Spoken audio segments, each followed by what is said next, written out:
Welcome back to Zod Vendetta TV. It is your boy Zod. But anyways, man, let me get into something I really want to talk about, because I just don't think people are really paying attention to the fact that the conservative party right now is cooked. People thought because, unfortunately, Charlie Kirk got unalived in a less than favorable fashion. I mean, because it is kind of messed up that anybody dies in that manner, but we're not going to get into that because it's not what this thing is about. But I will be using his name as certain talking points as far as what I feel and my opinion on certain situations that's taking place. Well, not certain situations, but certain things that's taking place, and it's people not really paying attention to the broader picture.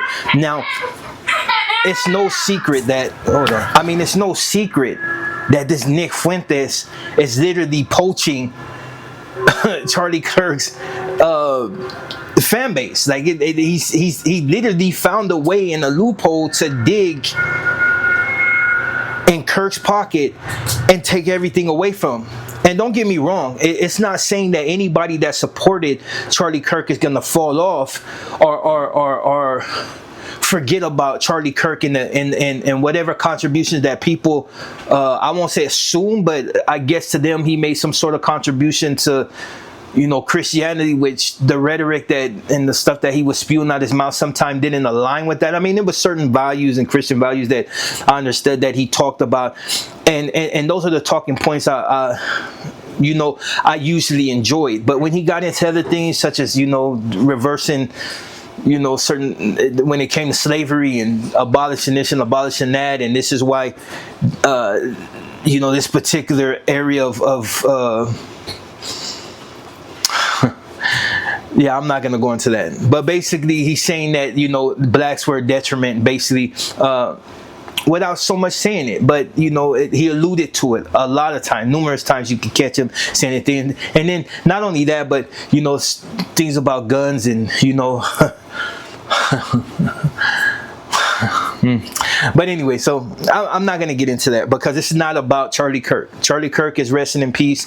Unfortunately, with what's going on social media right now, he's not resting that much in peace because people are constantly bringing him up and making memes about him, and they're entitled to that. I mean, it is freedom of speech. When Kirk was saying certain things, it was considered freedom of speech, but now it's just not Christian for people to readily disrespect him, seeing that he's been unalived by, we're not going to go into who unalived him because there's so many conspiracy theories out there right now, and who's to know what's true? Like, when you really think about it, who's to know what actually happened outside of what we've seen and like that? But there's a lot of things if you go and look at that crowd, and then a lot of interaction with these different people either cheering, turning to look at certain, so it was a lot. So, but I'm not, because this video is not about conspiracy.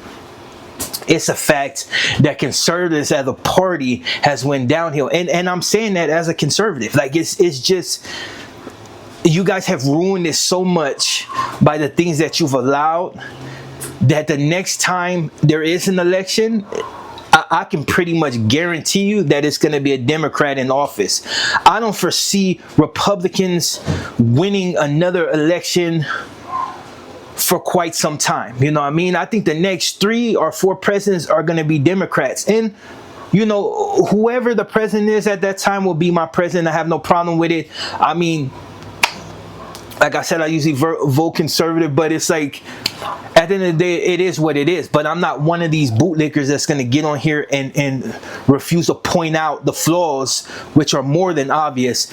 I'm going to address it every time. And even though there's certain topics that I don't touch because there's greater ramifications behind it. Like, I can get into the whole conspiracy thing, which is fine. It's nice. It's something to have you thinking about stuff. But when you start to talk about certain people that are truly in power, weird things start to happen to you. That's when people start to have bad luck. You either have positive, you either have good luck, or you have extremely bad luck. And the reason I say that is because most likely whoever you're talking about that has that much power, and they know that you're starting to garnish influence in these areas, they know that it's a lot harder to just do away with you, that they could do a lot better if they only converted you and got you to start spewing the nonsense that they believe themselves.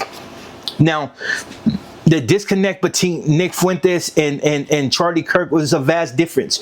Regardless of the rhetoric that was coming out, that Charlie Kirk was preaching, he was nowhere even close to being a Nick Fuentes. And I see that online a lot. And this is not to defend this dude, but to compare them to is like comparing vinegar to water, vinegar to oil, or whatever, things that just don't mix.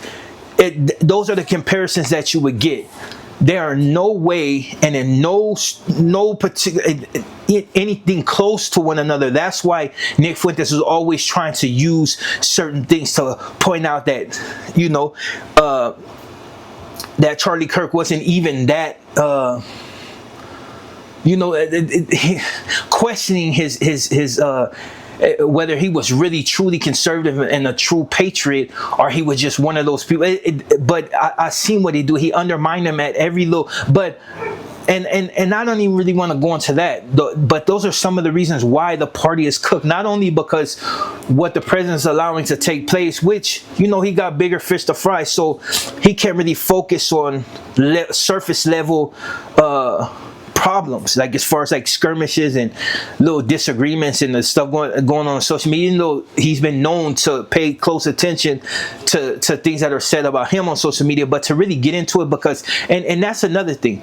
If you notice now, Nick Fuentes is starting to distance himself from President Trump, starting to be extremely disrespectful, and the reason he's doing that is because Trump didn't necessarily do everything that the far right wanted him to do, and just he didn't really push their narrative.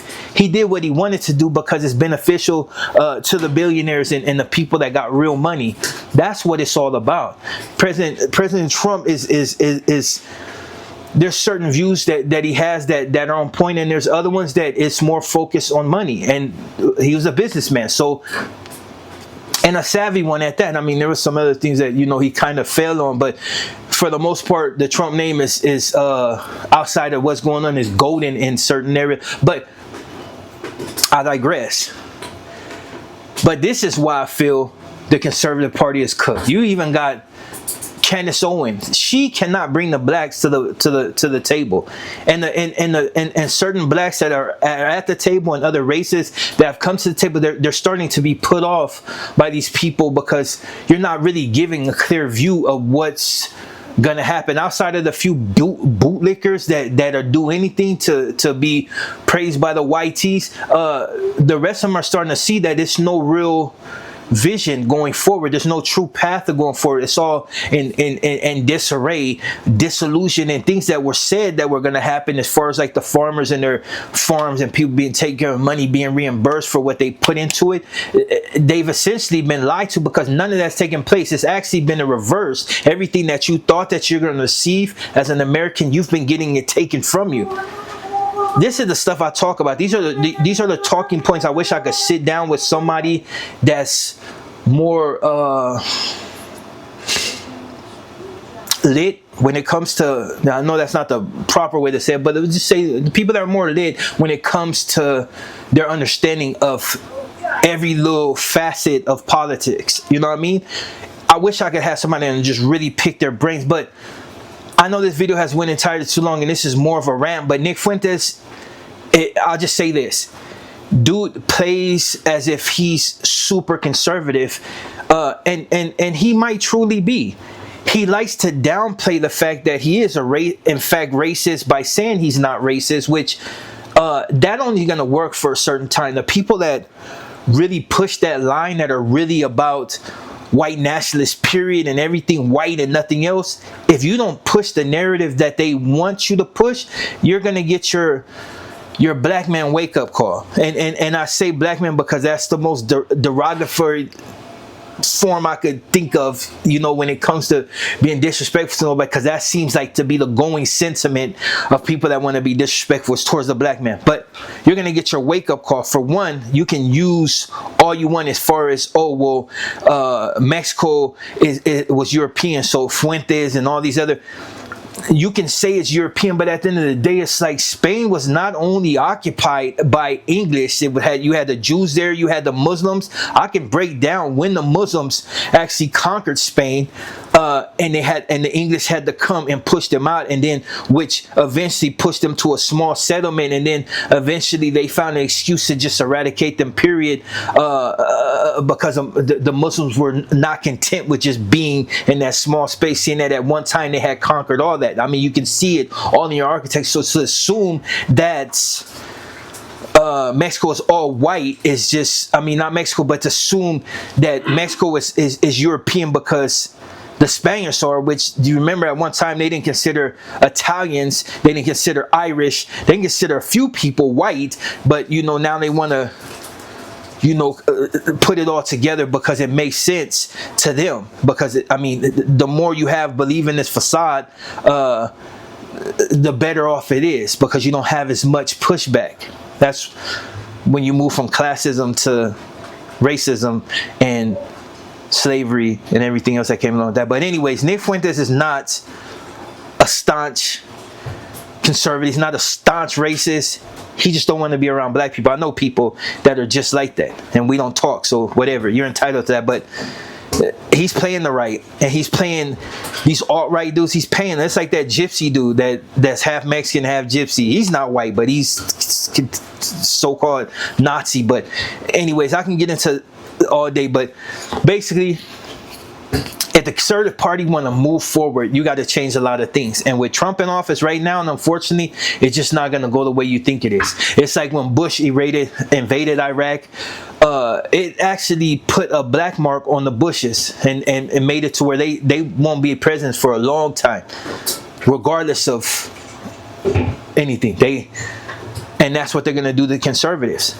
And now it's going to be the Democrats going to be petty with you guys because you chose to do. But if they're smart, they're going to do things in a different way. Be petty at the same time, handling their business, because if they choose to do exactly what you do, they're going to end up in the same situation. But I'm starting to see that a lot is the same, just different talking points. With that being said, I'm your boy Zod. This is Zod Vendetta TV. I'll be back at you. Sorry about the lighting, just wanted to make it more whatever.